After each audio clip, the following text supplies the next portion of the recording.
Tu me l'enverras, François, l'enregistrement. Oui, oui, oui, oui, oui, oui. OK. Alors, bon matin, tout le monde. Je sais que je me répète peut-être un petit peu, là, mais on a eu des problèmes techniques un peu partout. Il y a des églises qui ont des pannes de courant. Il y en a qui sont chez eux avec leur tuque et leur manteau parce qu'il commence à pas faire chaud. À Rivière-du-Loup, on a des gros problèmes techniques. Mais peu importe, on est là. Et puis, ce qu'on veut ensemble, c'est s'encourager dans la parole. Je vais vous inviter à tourner votre Bible avec moi dans le livre de Matthieu. Matthieu, chapitre 2. J'ai donné comme titre à mon enseignement, où est le roi? Parce que c'est une question que les rois mages, en réalité. Non, je viens de me faire prendre au jeu, vous allez comprendre pourquoi. C'est une question que les mages vont poser tantôt. Où est le roi? Et c'est le titre que j'ai donné à mon enseignement. Alors, on va aller dans Matthieu, chapitre 2. On va lire une bonne portion du chapitre. On va commencer au verset 1, puis on va aller jusqu'au verset 16, mais il y a des endroits où on va sauter. Jésus étant né à Bethléem en Judée, au temps du roi Hérode, voici des mages d'Orient arrivèrent à Jérusalem et dirent, où est le roi des Juifs qui vient de naître? Car nous avons vu son étoile en Orient et nous sommes venus pour l'adorer. Le roi Hérode, ayant appris cela, fut troublé et tout Jérusalem avec lui. Verset 7.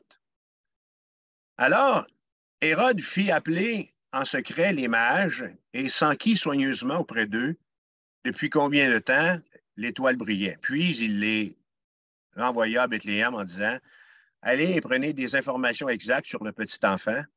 Quand vous l'aurez trouvé, faites-le moi savoir afin que j'aille aussi moi-même l'adorer. Après avoir entendu le roi, ils partirent et voici l'étoile qu'ils avaient vue en Orient marchait devant eux jusqu'à ce qu'étant arrivée au-dessus du lieu où était le petit enfant, elle s'arrêta. Quand ils aperçurent l'étoile, ils furent saisis d'une très grande joie. Verset 11. Ils entrèrent dans la maison, virent le petit enfant avec Marie, sa mère, se prosternèrent et l'adorèrent. Ils ouvrirent ensuite leur trésor et lui offrirent en présent de l'or, de l'encens et de la myrrhe. Puis, divinement avertis en songe de ne pas retourner vers Hérode, ils regagnèrent leur pays par un autre chemin. Lorsqu'ils furent partis, voici un ange du Seigneur apparut en songe à Joseph et dit, lève-toi, prends le petit enfant et sa mère, fuis en Égypte, et reste-y jusqu'à ce que je te parle, car Hérode cherchera le petit enfant pour le faire périr. Verset 16. Alors Hérode, voyant qu'il avait été joué par les mages, se mit dans une grande colère et il envoya tuer tous les enfants de 2 ans et au-dessous qui étaient à Bethléem, dans tout son territoire, selon la date dont il s'était soigneusement enquis auprès des mages. Alors jusque-là, la lecture de la parole de Dieu. Puis en introduction, ce que je peux dire, c'est qu'on est devant ici, dans l'Évangile de Matthieu, on est devant un récit célèbre, la naissance de l'enfant Jésus. Et la façon dont Matthieu nous le présente, c'est unique. En fait, Dieu, dans sa parole, nous révèle très peu de détails sur l'enfance de son fils. Je ne sais pas si vous avez déjà réalisé ça, mais on n'a pas beaucoup d'informations sur l'enfance de Jésus. Et là, je nous pose une question, puis je me la pose moi-même. Pourquoi? Ben, ma, ma réponse, ma réponse nounoune, c'est, ben, vous lui demanderez, mais que vous le verrez. Je ne sais pas pourquoi est-ce que le Seigneur a très peu de détails. Il nous a donné très peu de détails sur la naissance de Jésus, ou plutôt sur son enfance. Mais en me posant ma question, ou en repensant à ma question, je me suis souvenu de ce que Jésus a répondu à sa mère aux noces de Cana. Rappelez-vous, hein? Alors, Marie est toute inquiète, là, puis elle vient voir les serviteurs, puis elle leur dit de faire ce que Jésus va dire. Et là, en questionnant Jésus sur le vin qui est venu t'en manquer, Jésus va lui dire, mon heure n'est pas venue. En fait, ce qu'on a besoin de savoir, vous et moi, là, concernant la venue de Jésus dans ce monde, ce qu'on a besoin de savoir, les détails qu'on a besoin de savoir comme enfant, ben moi, ce que me rapporte la parole de Dieu, ça me convient. Il n'y en a pas beaucoup, mais c'est suffisant. C'est suffisant pour éclairer ma foi, puis c'est suffisant pour m'encourager. Alors, la Bible nous dit qu'au temps voulu par Dieu, Jésus est né ici-bas. Alors, on réalise, il y a quand même des choses qu'on sait, OK? Jésus a eu une famille. Puis si vous ne le savez pas, ben, il y a eu des frères, il y a eu des sœurs. Jésus est allé à l'école. Jésus a eu un métier. Et la Bible nous dit que lorsque son heure est venue, Jésus a accompli un ministère de 3 ans qui le conduit à la croix de Golgotha, où il va mourir pour le salut du monde le vendredi saint. Alors Jésus est allé de la crèche à la croix. Alors voilà ce que j'ai besoin de savoir pour le moment. Et la Bible m'en dresse un portrait assez fidèle. C'est suffisant pour moi. Parmi tout ce que Matthieu aurait pu nous raconter dans le texte qu'on a lu, dans Matthieu chapitre 2, au sujet de l'enfance de Jésus, Matthieu a choisi deux événements qui sont pleins de contrastes et qui sont pleins de signification. L'apôtre Matthieu nous fait voir l'adoration d'un bord de ceux qui sont venus de loin, très loin, les mages. Et il nous fait voir de l'autre côté la haine. Alors, d'un côté, des hommes qui sont en adoration, qui sont en admiration devant l'enfant Jésus, puis d'un autre côté, on voit l'indifférence de tous ceux qui vivaient autour, de tous ceux qui vivaient à Jérusalem, de ceux qui vivaient à Bethléem. On voit l'indifférence. Permettez-moi de vous aider à voir un petit peu plus clair ici. Les événements qui sont décrits par Matthieu se sont probablement produits plusieurs mois après la naissance de Jésus. Pourquoi je vous dis ça? C'est écrit dans le texte. Matthieu chapitre 2, verset 1. Jésus étant né, verset 1. On lit un petit peu plus loin au verset 11 que les mages sont entrés dans la maison. Alors, on a une évidence dans le texte ici que la famille de Jésus vivait à ce moment-là dans une maison plutôt que dans l'étable où Jésus est né. Ce qui veut dire qu'il y a un bout de temps qui s'est passé entre les événements. Lorsqu'on continue notre lecture de la parole de Dieu, plus particulièrement l'Évangile de Luc, l'évangéliste nous révèle que Jésus est déjà circoncis et que Marie a accompli sa période de purification suite à l'accouchement.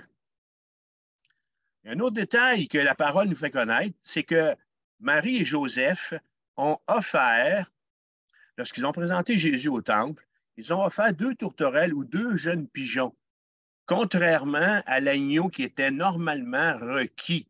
Pourquoi est-ce que j'attire votre attention sur ce détail? Ça nous montre que la famille était probablement pauvre. Alors, si l'offrande au temple avait été faite après que les mages ont apporté leur beau cadeau, leur don précieux à l'enfant Jésus, mais la famille aurait facilement pu se procurer l'agneau qui était exigé. Alors, la visite des mages vint donc beaucoup plus tard que la naissance de Jésus. Qu'est-ce qu'on peut dire? Je suis en train de mettre la table, OK? Alors, qu'est-ce qu'on peut dire de Bethléem? La ville de Bethléem, tout comme aujourd'hui, c'est une petite ville située à environ 10 kilomètres au nord de Jérusalem. Bethléem, aujourd'hui, ce n'était pas le cas, comme de raison, à la naissance de Jésus, mais aujourd'hui, elle a la grosseur à peu près de la ville de Rivière-du-Loup. Et il n'y a pas grand-chose à dire de Bethléem. C'est une ville qui est nichée entre 2 montagnes, et elle se trouve le long de l'ancienne route principale entre Jérusalem et l'Égypte. Mais à l'époque de Jésus, Bethléem n'était pas n'importe quelle petite bourgade. Bethléem a déjà porté, puis tantôt, Sylvain Lévesque nous a lu le texte dans Michée, elle a déjà porté le nom d'Ephrata. Et elle est désignée par ce nom à plusieurs reprises dans l'Ancien Testament. C'est aussi à Bethléem que Jacob a enterré Rachel, dont on indique encore aujourd'hui, en 2022, aux touristes qui vont à Bethléem, l'endroit du traditionnel tombeau où a enterré sa belle Rachel, Jacob. C'est aussi à Bethléem que Ruth a rencontré le beau Boaz et que leur illustre petit-fils David a grandi et qu'il a gardé les brebis. Donc, on sait puis on réalise en lisant le Nouveau Testament qu'à l'époque de la naissance de Jésus, ça fait déjà bien longtemps que Bethléem est appelée la ville de David. Vient ensuite ceux qui ont le beau rôle dans le récit, les mages. Alors, il y a peu d'histoires, OK, qui sont aussi connues que la visite des mages à Bethléem. Hier, j'ai écouté ce film-ci, je ne sais pas si ça vous dit quelque chose, La Nativité, et on les voit déambuler sur leur dromadaire, sur leur chameau. Ils sont trois, alors ils sont richement vêtus, ils portent même des couronnes dans le film, et ainsi de suite. Tu sais. Alors, vous avez probablement en ce moment sous votre sapin des figurines des rois mages. Et il y en a combien de figurines sous votre sapin? Ben, vous en avez probablement trois.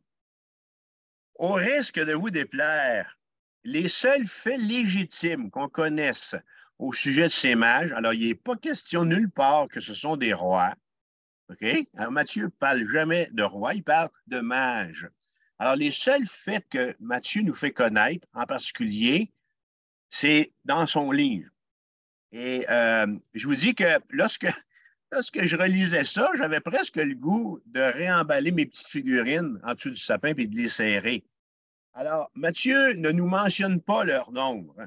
Alors, la tradition dit qu'il y en a trois, mais lisez l'Évangile, lisez partout dans les Écritures, jamais il est mentionné le nombre. On ne sait pas, ils sont combien. On n'a pas leur nom non plus. Alors, la tradition les nomme bel et bien. La Bible ne nous parle pas non plus de leurs moyens de transport en Palestine, ni le pays d'où ils proviennent. C'est tout. Alors, c'est tout ce qu'il y a à dire sur les mages.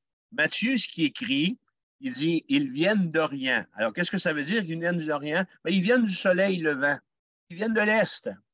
Alors, probablement d'Asie. Et ces hommes ont sans doute été fortement influencés par le judaïsme et probablement même par les écrits prophétiques de Daniel. Parce que Daniel était un mage, Daniel était un sage qui était dans la cour de Babylone.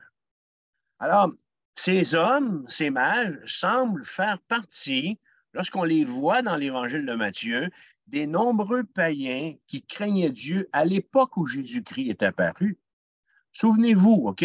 Souvenez-vous, dans le livre des Actes des Apôtres, il y a un centenier, il y a un Romain qui s'appelle Corneille, qui craignait Dieu. Il y a une femme, Lydie aussi.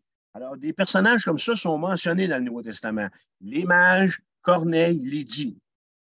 Alors, l'histoire nous apprend qu'ils sont toutefois doués en astronomie et qu'ils sont doués en astrologie. Souvent, ben, à cette époque-là, les deux sciences se frôlaient comme ça. C'est tout. OK? C'est tout ce qu'il y a concernant leur CV. Alors, on va se borner là-dessus. On va arrêter ça là. On ne spéculera pas pardon, sur leur nom. La tradition dit qu'il y en a même un pardon, qui était éthiopien, qui était foncé.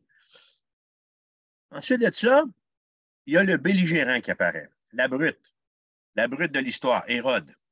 Hérode, à l'époque, il est connu sous le nom de Le Grand, Hérode le Grand. Et il est le premier d'une série d'Hérode mentionnés dans le Nouveau Testament. Hérode Antipas sera son successeur, son fils. Hérode le Grand, dont il est question dans le chapitre 2 de Matthieu, n'est pas un juif. C'est un guerrier rusé, c'est un orateur, c'est un diplomate, c'est un chef de construction. Okay? Il a construit des théâtres, il a construit des pistes de course pour amuser le peuple. Il a construit d'autres structures pour le divertissement du peuple. Et en l'an 19, il a entrepris d'agrandir le temple de Jérusalem. Mais Hérode est également cruel et impitoyable. Il est incroyablement jaloux, il est soupçonneux, puis il est craintif pour son poste et son pouvoir. Alors, je vais y revenir.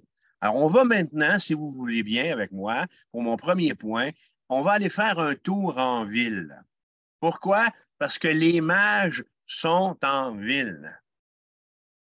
Alors, je disais que ce récit ne nous donne pas beaucoup de détails de l'enfance de Jésus.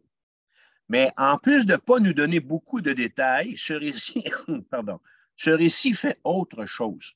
Ce récit nous met face à un des plus grands... Eh, mon ami.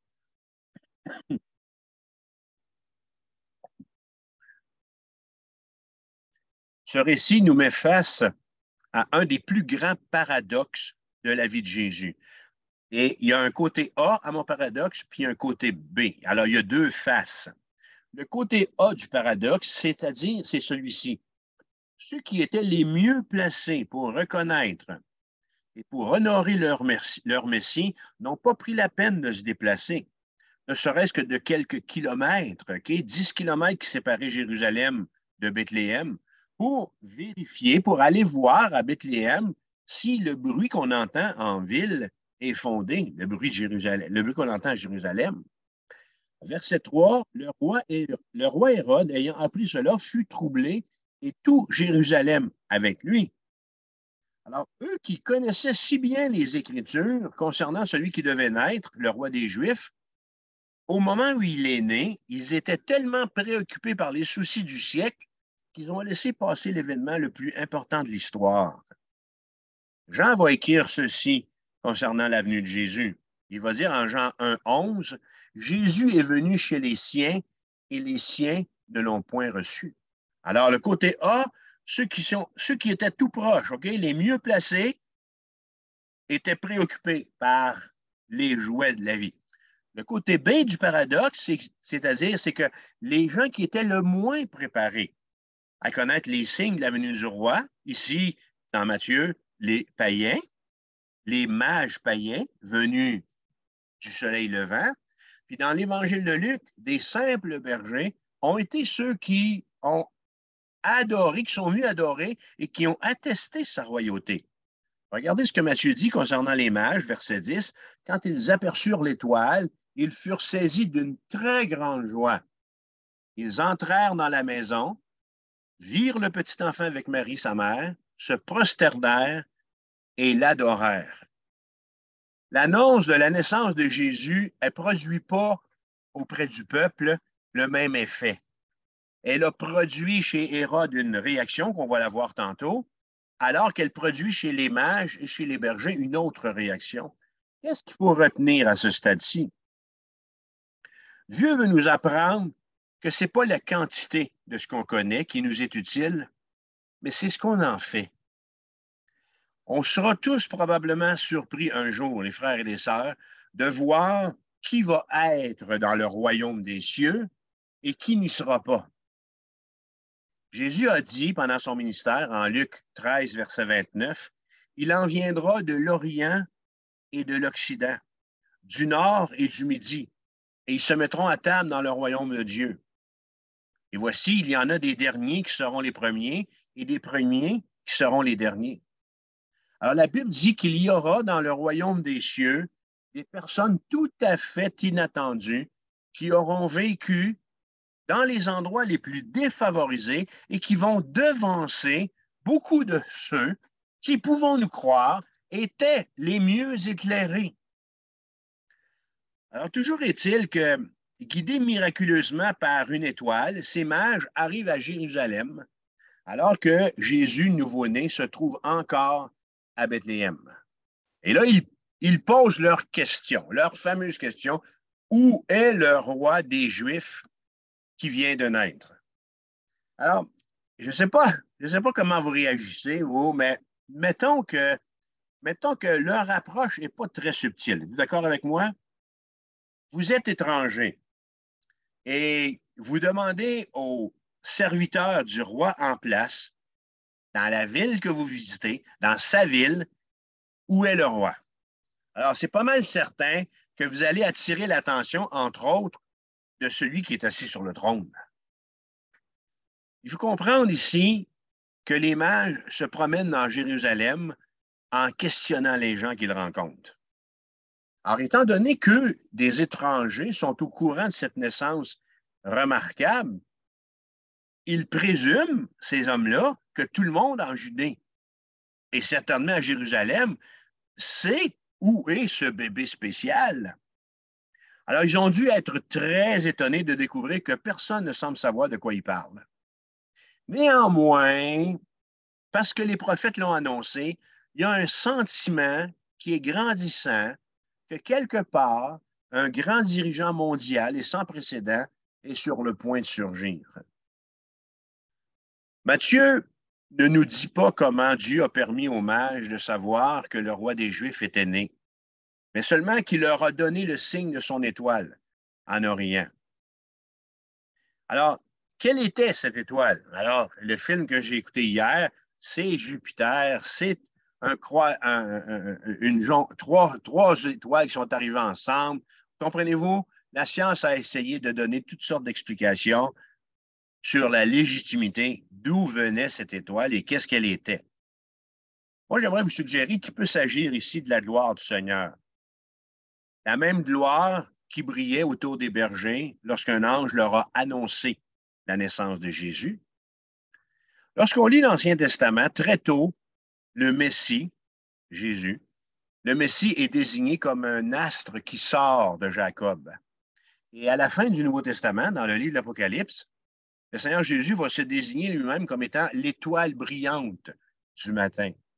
Alors, cette gloire de Dieu, quelle qu'elle fût, resplendissant comme une étoile, visible seulement aux yeux de ceux à qui elle était destinée, est apparue aux mages d'Orient pour ensuite les guider jusqu'à Bethléem.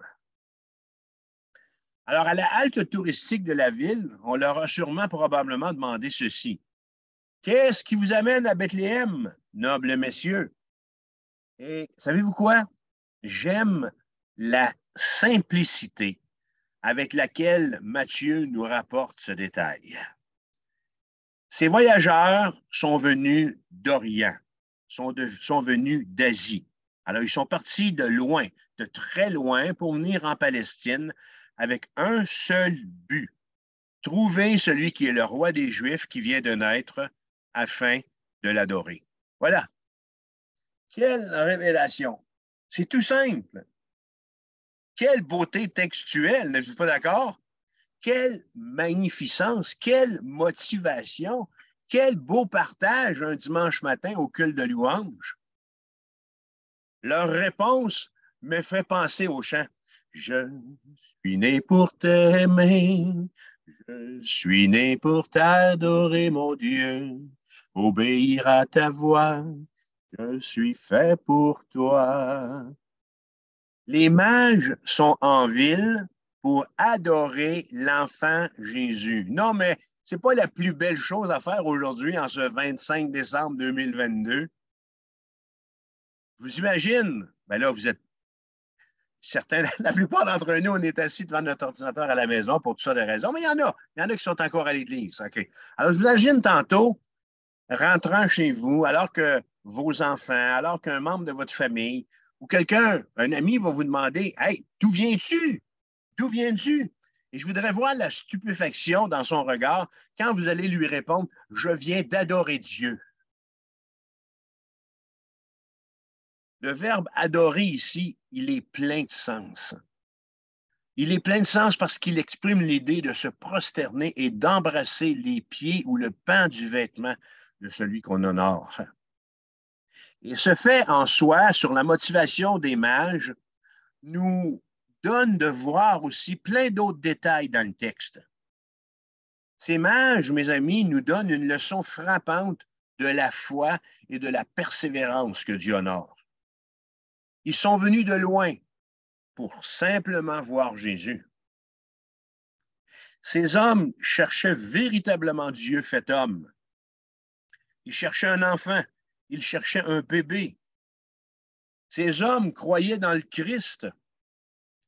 Ils croyaient dans la mission de Jésus avant de le voir. Ces hommes croyaient en Jésus alors que les scribes et les pharisiens restaient incrédules. Ces hommes ont cru lorsqu'ils l'ont vu. Lorsqu'ils ont vu le petit enfant sur les genoux de Marie, ils se sont prosternés devant lui comme on fait devant un roi. Ces hommes n'avaient vu aucun miracle pour les convaincre. Ils n'avaient reçu aucun enseignement pour les persuader. Ils n'ont pas été en mesure d'observer aucun signe de divinité ou non plus de voir la grandeur autour de ce nouveau-né. Pourtant, devant ce petit enfant, ils croient voir le divin sauveur du monde et ils se prosternent et l'adorent. On réalise d'autres détails. Lorsque Dieu leur parlait, peu importe de quelle manière, ces hommes l'entendaient et lui répondaient. Malgré leur paganisme, malgré leur pseudo-science, malgré leur superstition, ils reconnaissent la voix de Dieu quand il leur parle. Bien que ces hommes n'aient eu qu'une lumière spirituelle limité, ils ont immédiatement reconnu la lumière de Dieu lorsqu'elle a brillé sur eux. Leur cœur cherchait vraiment Dieu. Et savez-vous quoi? Ben, Dieu, dans sa parole, dans le livre de Jérémie, promet qu'un cœur qui recherche comme ça va trouver. Jérémie 29, verset 13, le prophète écrit, « Vous me chercherez et vous me trouverez. Si vous me cherchez de tout votre cœur, je me laisserai trouver par vous, dit l'Éternel. » Amen. Jésus, le Sauveur du monde, le Messie promis, naquit à Bethléem afin de se laisser trouver. Les mages qui étaient en ville ont trouvé Jésus. Mes amis, avez-vous trouvé Jésus? On avait aujourd'hui, là, nous les chrétiens évangéliques, la plus merveilleuse des raisons de nous réunir pour célébrer. On ne ferme pas les églises évangéliques parce que Noël tombe un dimanche. OK, à matin, on a fermé parce qu'il y a des pannes de courant. Mais c'est cette fête-là qui donne, c'est la fête de Noël qui donne tout son sens au reste de l'année. Luc va écrire en Luc 2, 11, « Je vous annonce une bonne nouvelle. C'est qu'aujourd'hui, dans la ville de David, il vous est né un sauveur qui est le Christ, le Seigneur. » Alors, je vais maintenant nous poser une question. Devant l'émerveillement des mages, devant leur désir d'adorer Jésus, est-ce que c'est comme ça aujourd'hui pour mon christianisme? La motivation de ces hommes venus pour adorer Jésus a ébranlé le souverain qui était sur le trône de Jérusalem. La nouvelle d'un autre roi a affolé Hérode. Est-ce que le royaume de Dieu est aussi en péril pour mon royaume? Est-ce que le royaume de Dieu est un péril pour mon royaume? C'est mon deuxième point. Le royaume de Dieu est-il une menace? Et si oui, pour qui? À la question des mages, où est le roi? La Bible nous dit, verset 3, que Hérode a été troublé. Le roi Hérode, là, ce qu'il faut dire, c'est que c'est un homme qui est tout sauf édifiant. L'histoire rapporte qu'Hérode a été un chef d'une rare violence, même au regard des pratiques de l'époque. C'est-à-dire que sa méchanceté dépassait de loin toutes celles de ceux qui pouvaient se trouver sous le soleil. Il a assassiné bon nombre de membres de sa cour, de sa propre famille, ses enfants, une ex-conjointe, pour garder le pouvoir absolu sur tout. Et Matthieu nous montre que quand il apprend la nouvelle à propos de la quête des mages, il va user de tromperie, donnant des instructions aux mages, afin qu'ils puissent lui aussi aller adorer cet enfant sauveur. Alors, bien évidemment, on le sait, on le connaît, on a lu le texte, Hérode veut tuer Jésus. Malgré le trouble que l'arrivée des mages produit à Jérusalem, il y a à peu près juste Hérode qui s'en inquiète, poussé par la crainte, poussé par la jalousie. Les mages trouvent finalement Jésus, mais, nous dit la Bible, avertis en rêve par Dieu, ils prennent un autre chemin pour rentrer chez eux sans le dire à Hérode. Et là, une fois que Hérode réalise qu'il a été trompé, qu'il a été joué par les mages, il va faire massacrer tous les enfants de moins de 2 ans autour de Bethléem, de manière à être certain d'éliminer le potentiel usurpateur. Lorsqu'on regarde l'histoire et de ce qu'on connaît de la population de Bethléem en ce temps-là, les historiens parlent d'un massacre ou du massacre d'environ 30 enfants. Mais peu importe, c'est une atrocité qui ne mérite pas de faire partie de l'histoire et qui a sans doute eu un effet désastreux. Imaginez, Jésus aurait été parmi les victimes de ce nettoyage si Dieu n'en avait pas informé Joseph, qui s'est enfui avec sa famille. Cette année, on a beaucoup entendu parler de réfugiés de guerre, de persécution et d'oppression. La guerre en Ukraine nous a fait voir ces réfugiés aux nouvelles de 18 heures. Matthieu, dans notre texte, nous présente Jésus qui a été, lui aussi, un réfugié, qui a été chassé de son pays. Pourquoi est-ce que Matthieu nous raconte ces détails-là? Qu'est-ce que ces événements nous apprennent? Alors, les frères, les sœurs, les amis, le message de Noël, la bonne nouvelle de Jésus, le royaume de Dieu est bel et bien une menace. La Bible nous enseigne que la source du mal dans ce monde se trouve dans le cœur de chaque homme. Et la réaction d'Hérode face à Jésus-Christ, elle est, en ce sens, la réaction que chacun de nous pourrait avoir. Vous êtes le roi, OK? Et quelqu'un débarque dans votre ville en affirmant, en fait, que c'est lui le roi. Alors, il y a un des deux prétendants qui va devoir descendre de sa monture parce que tout le monde sait qu'il n'y a qu'une seule place sur un trône. Alors, Jésus nous dit, la Bible est venue en affirmant qu'il est Dieu. Mais il a affirmé aussi qu'il était roi. Et il va nous laisser un texte stupéfiant pour expliquer le genre d'allégeance qu'il nous demande. Jésus va dire en Luc 14, 26, « Si quelqu'un vient à moi, et s'il ne hait pas son père, sa mère, sa femme, ses enfants, ses frères et ses sœurs, et même sa propre vie, il ne peut être mon disciple. » Est-ce que Jésus veut vraiment qu'on ait de la haine pour nos familles? Pas du tout. Jésus, en fait, nous demande de faire passer notre allégeance pour lui, en premier lieu, au point tel qu'en comparaison de l'amour qu'on a pour lui, mais l'amour qu'on a pour notre famille va devenir secondaire. Ce genre d'amour pour le Seigneur provoque une résistance dans le cœur de l'homme. Pourquoi? Parce que le royaume de Dieu est une menace. Oui, le royaume de Dieu est une menace en premier lieu pour moi. Le royaume de Dieu m'oblige à réaliser qui est assis sur le trône de ma vie. Hérode, à l'image du cœur humain, était confortable sur le trône de Jérusalem, mais aussi sur le trône de sa petite vie misérable, malgré le fait qu'il soit appelé Hérode le Grand. Hérode, moi, là, quand je lis ce texte-là, ben, il m'apparaît bien plus comme Hérode le Grand misérable. L'apôtre Paul, pour décrire ce combat dans le cœur de l'homme, va parler d'une inimitié. Et le Larousse, pour expliquer c'est quoi une inimitié, va dire un sentiment d'antipathie, d'hostilité ou de haine. Alors, comment se fait-il qu'Hérode se sent si menacé? Voici ce que Paul dit en Romains 8, 7. Car l'affection de la chair est inimitié contre Dieu, parce qu'elle ne se soumet pas à la loi de Dieu et qu'elle ne le peut même pas. Il y a un réflexe au plus profond du cœur humain qui fait dire au cœur humain ceci. Il n'y a pas personne qui va me dire quoi faire.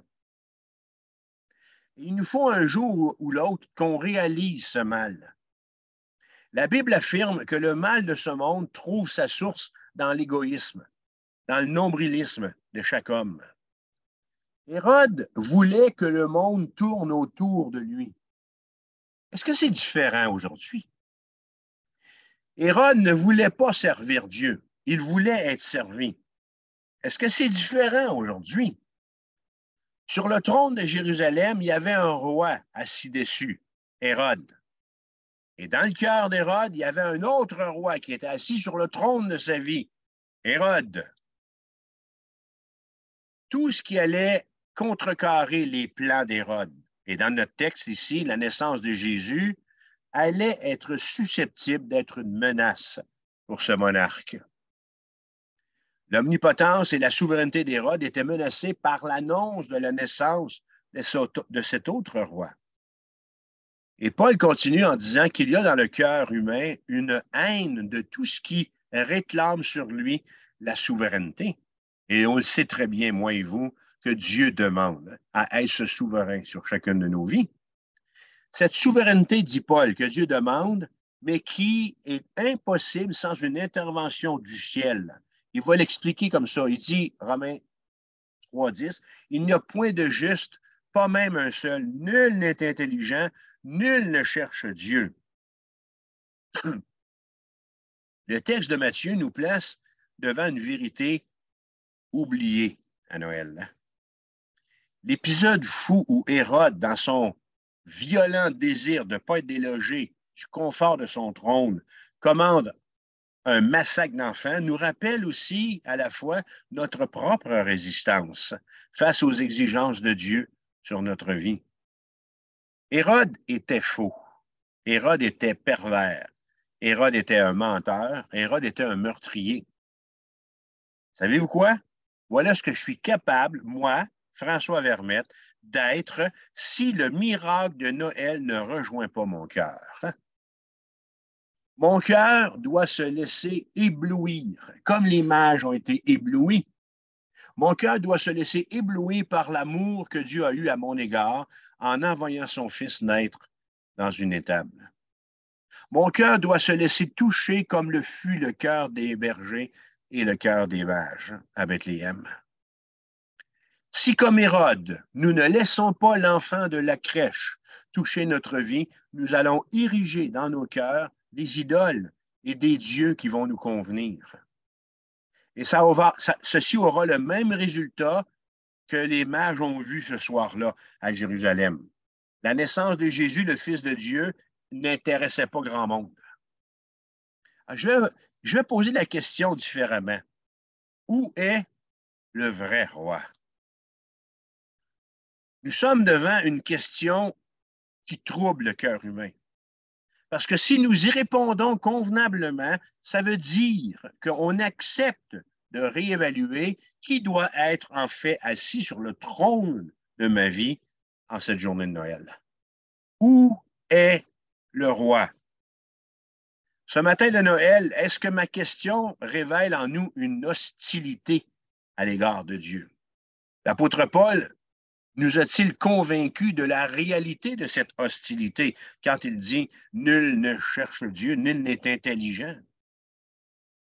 Alors Noël ne nous laisse pas indifférents. La preuve, on est à l'Église en ce moment, où vous êtes en ce moment, voyons, on va te le dire, vous êtes en train de m'écouter.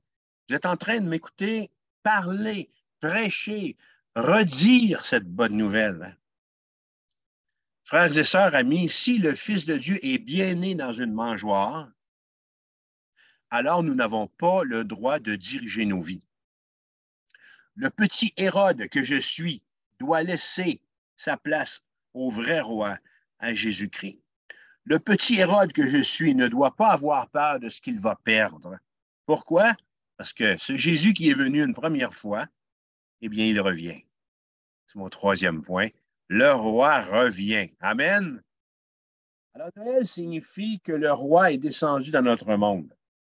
C'est le message du texte que l'on a lu en Matthieu 2. Et il y a une autre réalité derrière la fête de Noël. Ce roi qui est descendu vers nous doit aussi revenir, dit la Bible. Un roi qui visite la terre à 2 reprises. Je ne sais pas ce que ça vous dit, mais moi, ça me persuade que je compte pour ce grand roi.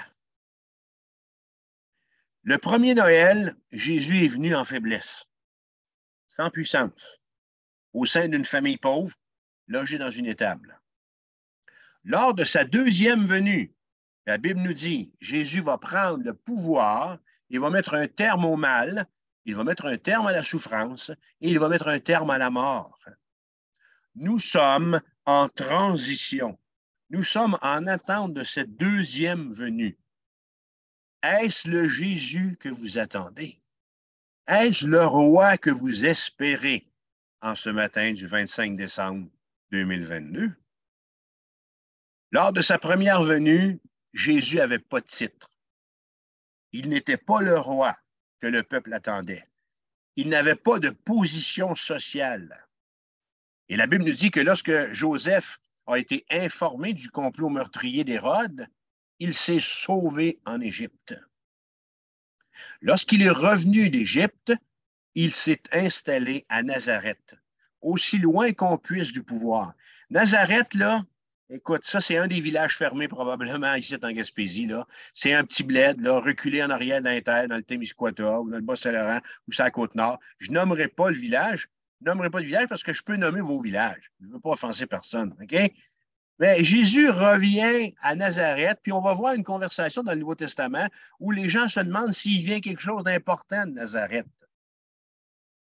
À son époque, les gens avaient du mépris pour ceux qui vivaient dans les campagnes reculées de Nazareth et de la Galilée. Pourtant, c'est bien là que Dieu a prévu que le Messie du monde grandisse.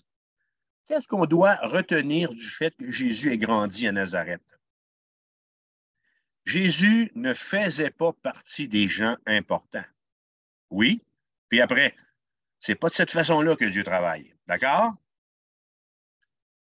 Le plus grand personnage de l'histoire, Jésus, est né dans une mangeoire et il vient de Nazareth. Qu'est-ce qu'on doit retenir? Dieu n'adresse pas son message de salut au monde en passant par les grands de ce monde, en passant par les philosophes, en passant par les Égyptiens, en passant par les Grecs, en passant par les Romains. Comment est-ce que Dieu a choisi de se révéler? Comment est-ce qu'il a choisi d'agir? Dieu a choisi plutôt de se révéler au travers des Juifs, un petit peuple, une toute petite ethnie qui n'a jamais quasiment détenu le pouvoir. Est-ce que ça veut dire que Dieu a une préférence pour les perdants? Pas du tout, c'est pas là le point. Dieu souhaite nous enseigner qu'il ne travaille pas comme tout le monde. Les religions, les philosophies morales enseignent à rassembler nos forces pour vivre comme il leur convient. Les religions et les philosophies attirent de cette façon-là les forts de ce monde, ceux qui sont capables. Mais Jésus, c'est le seul à dire « Je suis venu pour les petits ». Jésus, c'est le seul à dire « Je suis venu pour ceux qui se reconnaissent faibles ». Au point culminant de sa vie terrestre, Jésus n'est pas monté sur un trône. Mais non, Jésus est monté sur quoi? Oui, il est monté sur une croix. Alors, Jésus n'est pas monté sur un trône au point culminant de son ministère terrestre. Il est monté sur une croix. Ce qu'il avait à faire, il l'a fait en acceptant la croix. De la crèche à la croix. À ce moment-là, il se substitua pour porter le mal de tous les petits Hérodes que nous sommes, qui, dans leur cœur, ont peur de céder un pouce à ce grand roi des rois. Pourquoi est-ce que Jésus a accepté d'aller de la crèche à la croix? Pour deux choses. Pour qu'on puisse d'abord être réconcilié avec lui. Et ensuite, pour que lorsqu'il va revenir une deuxième fois pour régner cette fois, en tant que roi, il puisse mettre un terme au mal et non un terme à nos vies sans but. Où cela nous mène-t-il tous? Au réconfort, les frères et les sœurs. Mes amis, au réconfort que procure la joie d'être sauvé et de se savoir dans sa volonté. Peu importe, nous dit Jésus, qui vous êtes.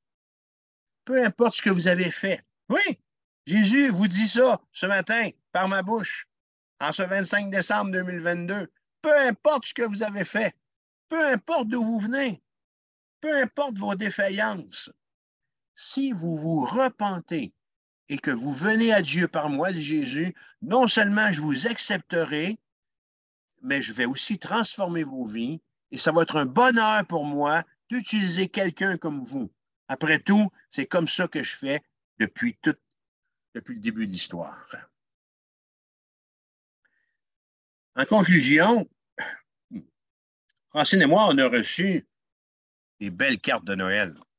Il y a des cartes qui montrent des paysages d'hiver, comme ça. Il y en a d'autres, c'est un petit peu plus subtil, OK? Alors, il y a la crèche qui est ici, puis il y a des symboles chrétiens. Et j'en ai une ici aussi où on voit là, la famille se diriger par là vers Bethléem. Une carte de la nativité, ça demeure une carte. Ce que je veux dire, c'est que Jésus est bien loin d'avoir eu la vie facile. Notre texte de Matthieu nous a présenté un Hérode jaloux qui a cherché à tuer Jésus. Jésus, qu'est-ce que c'est ça? Jésus, petit enfant. Marie et Joseph, ils n'ont pas toujours compris Jésus. Le monde, on lit dans le Nouveau Testament, dans les évangiles, a haï Jésus. Et même que pendant un certain temps, ses propres frères à Jésus ne croyaient pas en lui. Sa mission l'a conduit à une mort horrible. Il a accepté tout ça pour honorer son Père et pour nous sauver.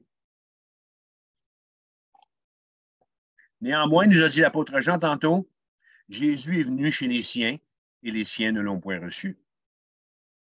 Alors, à l'exemple de ceux qui étaient trop occupés au moment de la naissance de Jésus, aujourd'hui, Alors qu'on vit ce vibrant appel, suis-je à mon tour trop occupé pour m'arrêter et contempler la gloire de ce miracle?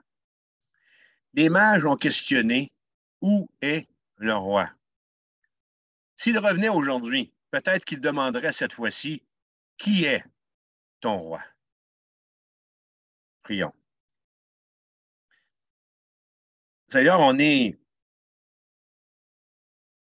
encore ébahis, on est encore, pas sous le choc, mais on est encore sous la grâce de ce texte de Matthieu qui nous révèle combien tu t'es servi de ces choses folles de ce monde, des bergers en premier lieu, ensuite de ça, des mages qui venaient de l'autre bout du monde pour venir t'adorer et reconnaître ta royauté sur cette terre. Hein?